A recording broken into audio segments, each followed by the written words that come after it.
Bom, pessoal, então agora retomando, vamos entrar propriamente no estudo do processo legislativo ordinário. O processo legislativo ordinário pode ser submetido a dois procedimentos legislativos distintos. Então, muita atenção. O processo legislativo ordinário pode ser submetido a dois procedimentos legislativos distintos. Pode ser submetido ao procedimento comum, que nós vamos aprofundar o estudo, ou ser submetido ao procedimento legislativo terminativo, que é muito mais simples, é muito mais célere. Então, processo legislativo comum ou ordinário pode ser submetido a dois procedimentos legislativos distintos: o procedimento comum e o procedimento terminativo. O procedimento terminativo ele encontra fundamento tanto na Constituição como também nos regimentos das casas legislativas. Então, o processo legislativo ordinário, como dito, pode ser submetido ao procedimento comum ou terminativo. No procedimento comum, o exame da proposição legislativa deve ser levado ao plenário das casas legislativas para discussão e votação. No procedimento terminativo, por sua vez, a discussão e votação ocorrem no âmbito das respectivas comissões, dispensando a análise em plenário. Então, muito atentos a esse detalhe. No procedimento comum, o projeto de lei deve ser submetido à apreciação plenária, à discussão e deliberação plenária. Já no procedimento terminativo, o projeto ele é discutido e deliberado no âmbito da respectiva comissão. Caso seja rejeitado, é arquivado. Sendo aprovado, ele não vai a plenário, ele segue à casa revisora, devendo ser observado o mesmo procedimento terminativo. Salvo, claro, se houver recurso de no mínimo 1/10 dos membros da respectiva casa. Recurso esse para levar a discussão e votação a plenário. Como eu disse, esse procedimento terminativo ele encontra tanto fundamento na Constituição como fundamento nos regimentos. Regimento interno da Câmara dos Deputados e regimento interno do Senado Federal. Olha o que diz lá a Constituição. Artigo 58, parágrafo 2º, inciso 1, diz lá: as comissões, em razão da matéria, ou seja, a comissão temática, a comissão que trata daquele tema, objeto do referido projeto. Então, as comissões, em razão da matéria de sua competência, cabe, inciso 1, discutir e votar projetos de lei e dispensar, na forma do regimento, a competência do plenário, salvo se houver recurso de 1/10 dos membros da respectiva casa. Então, você tem aqui o procedimento terminativo, o fundamento constitucional desse procedimento, onde cabe à comissão temática, à comissão em razão da matéria, não apenas emitir parecer em relação ao projeto submetido à sua análise, mas também deliberar, discutir e votar o projeto. Sendo o projeto aprovado na comissão, ele não segue a plenário, ele segue a casa revisora. E na casa revisora, como eu disse, você vai observar o mesmo procedimento terminativo. Como eu disse, o fundamento é não apenas constitucional, como também regimental. Constituição, já visto, artigo 58, parágrafo 2º, diz lá: as comissões permanentes, em razão da matéria de sua competência, e as demais comissões, no que lhes for aplicável, cabe discutir e votar projetos de lei que dispensar, na forma do regimento, a competência do plenário, salvo se houver recurso de 1/10 dos membros da casa. Regimento interno da Câmara dos Deputados.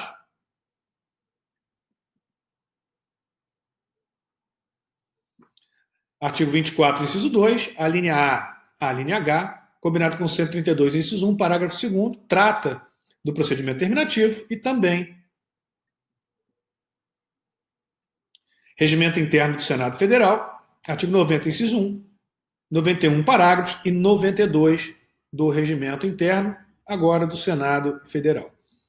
Então, o projeto de lei ordinário, ele vai poder ser submetido a dois procedimentos legislativos distintos: ao procedimento terminativo e ao procedimento comum. No procedimento terminativo, como eu disse, é muito mais célere. Por que mais célere? Porque a deliberação, a discussão e votação em relação ao projeto vão se dar no âmbito da comissão, da respectiva comissão temática. sem ser levado a plenário. Aprovado na comissão, segue à casa revisora, devendo ser observado o mesmo procedimento. Então veja que é possível nós termos uma lei aprovada sem que tenha sido objeto de análise, objeto de exame, pelo plenário das casas legislativas. Aprovada, veja, pela comissão, pelas comissões temáticas, sem manifestação do plenário das casas legislativas. Lembrando, estamos falando do processo legislativo ordinário, petição de leis ordinárias. Quando se tratar de lei complementar, a gente vai comentar. Aqui, por enquanto, apenas lei ordinária. Então, processo legislativo ordinário pode ser submetido a dois procedimentos, o procedimento terminativo e o procedimento comum. Visto o procedimento terminativo, agora o procedimento comum, ou seja, processo legislativo ordinário, adotando ou adotado o procedimento comum. No procedimento comum, a deliberação, discussão e votação se fazem em plenário. Tá? Mas agora a gente vai analisar etapa por etapa. Então, processo legislativo dividido em 3 fases. Primeira fase, fase introdutória. Segunda fase, constitutiva. Terceira fase, complementar. Na fase introdutória, nós temos um primeiro momento, primeira etapa da fase introdutória, que é a apresentação do projeto de lei. O projeto de lei é, portanto, apresentado. Apresentado à casa iniciadora. Que eu ainda vou definir com vocês qual é a casa iniciadora, pelo menos qual a casa iniciadora em regra. Então, o projeto é apresentado, inicia-se, portanto, a tramitação. Apresentado esse projeto, ele deve ser submetido à análise pelas comissões, cabe às comissões emitir parecer.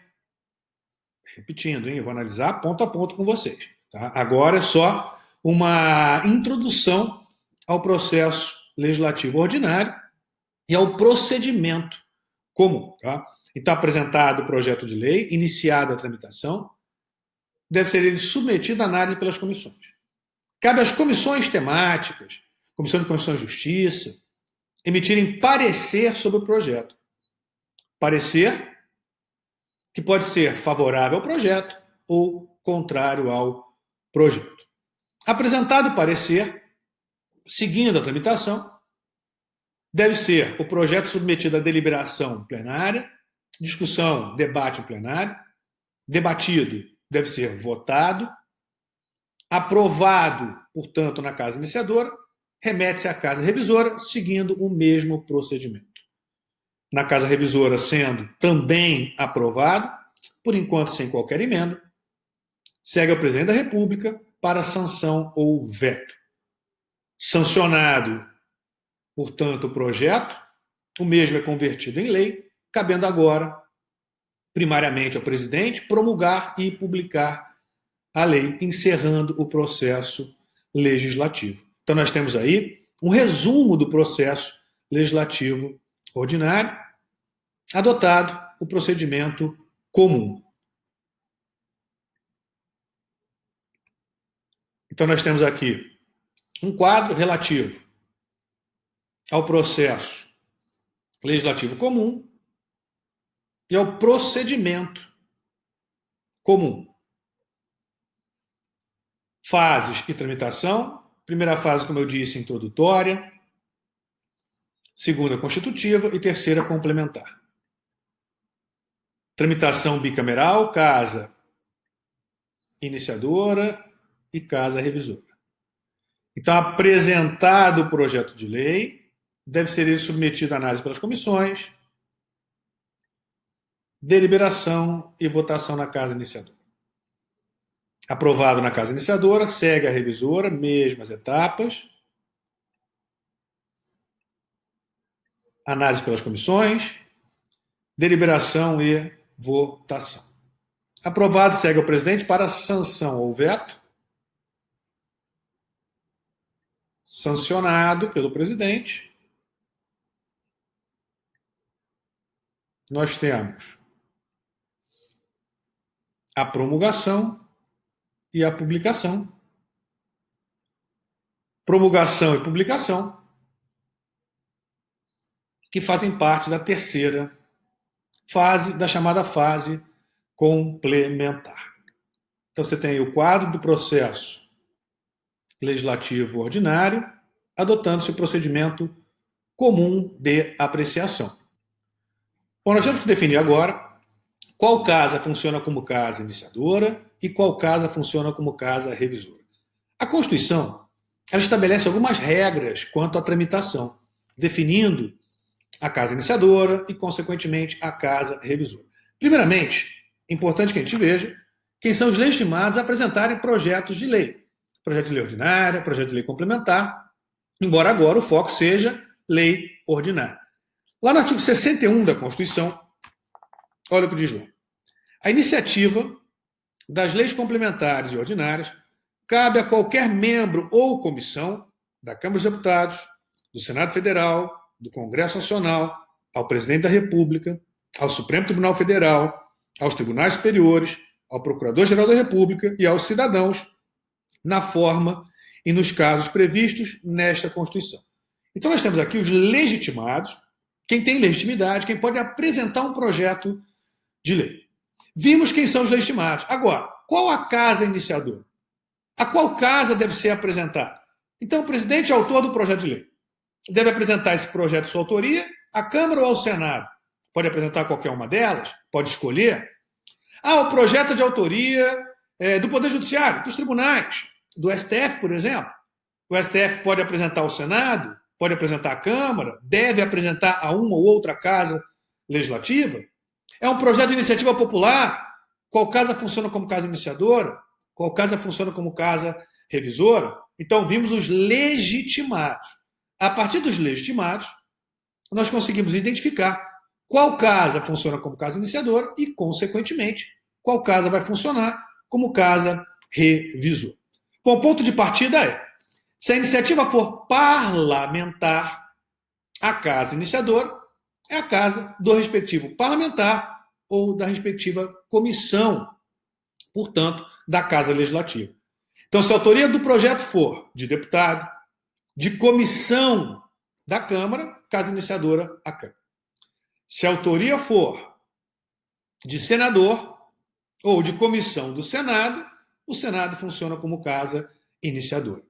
Então, se a iniciativa for parlamentar, a casa iniciadora é a casa do respectivo parlamentar ou da respectiva comissão.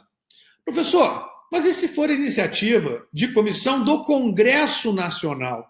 Qual casa funciona como iniciadora e qual casa funciona como casa revisora? Sendo iniciativa do Congresso Nacional, a Câmara funciona como casa iniciadora e o Senado como casa revisora.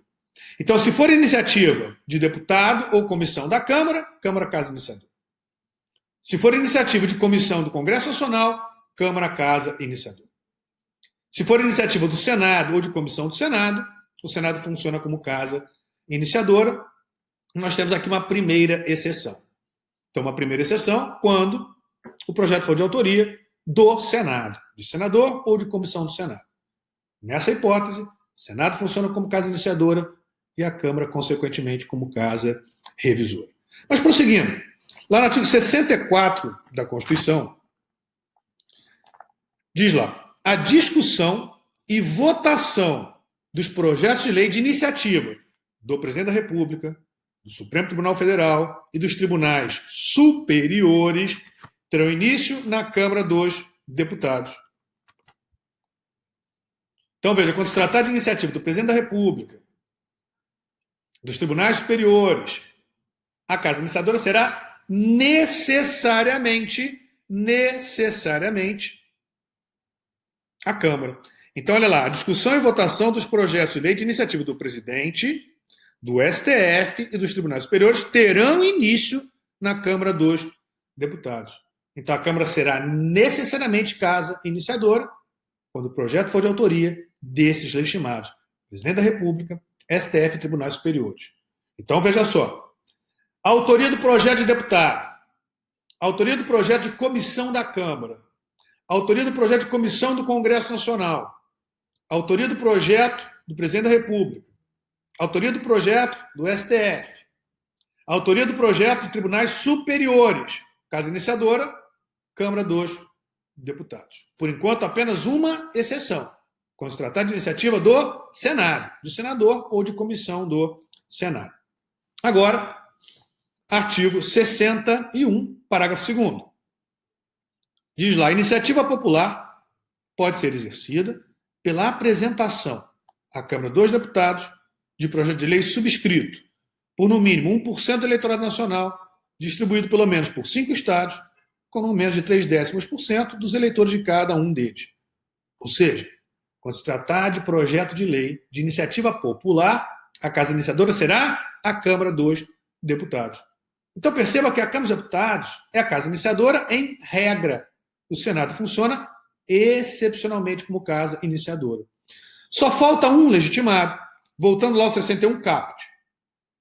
A iniciativa das leis complementares e ordinárias cabe a qualquer membro ou comissão da Câmara dos Deputados, vimos nesse caso qual é a casa iniciadora, do Senado Federal, vimos a primeira exceção, iniciativa do Congresso, do Presidente da República, do STF, dos Tribunais Superiores, pulando ao final iniciativa popular, e falta agora iniciativa do Procurador-Geral da República. Quando se tratar de iniciativa do Procurador-Geral da República, ou seja, projeto de autoria do Procurador-Geral da República, a Constituição não traz qualquer regra. O regimento determina que a Câmara funciona como casa iniciadora. Mas a doutrina tem entendido, ou melhor, parte da doutrina tem entendido, que haveria, nesse caso, uma faculdade do Procurador-Geral da República para apresentar projeto de sua autoria a qualquer das casas legislativas. Pois a Constituição, quando quer, diz essa posição doutrinária, quando a Constituição quer que a Câmara funcione necessariamente como casa iniciadora, ela o faz. Como ela fez no 64, como ela fez no parágrafo 2º do artigo 61.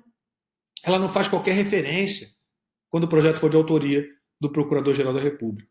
E se ela não faz qualquer referência, haveria uma faculdade do Procurador-Geral da República que poderia apresentar projeto de sua autoria tanto à Câmara como ao Senado. Ele poderia fazer esse juízo. Qual casa seria melhor para iniciar a tramitação? Senado? Ele apresenta o Senado. Câmara? Ele apresenta a Câmara. Então nós temos divergência doutrinária quando se tratar de iniciativa do Procurador-Geral da República. Uma primeira corrente entende que aplica-se a regra, no caso de omissão da Constituição, aplica-se a regra, a Câmara funciona como casa iniciadora.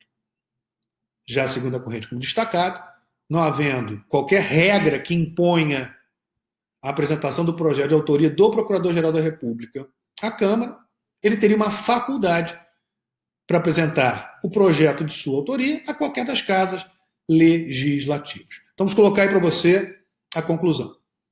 Então, iniciativa de deputado, de comissão da Câmara, de comissão do Congresso, do Procurador-Geral da República, do STF, dos Tribunais Superiores, iniciativa popular, necessariamente, a Câmara será a casa iniciadora por expressa previsão constitucional.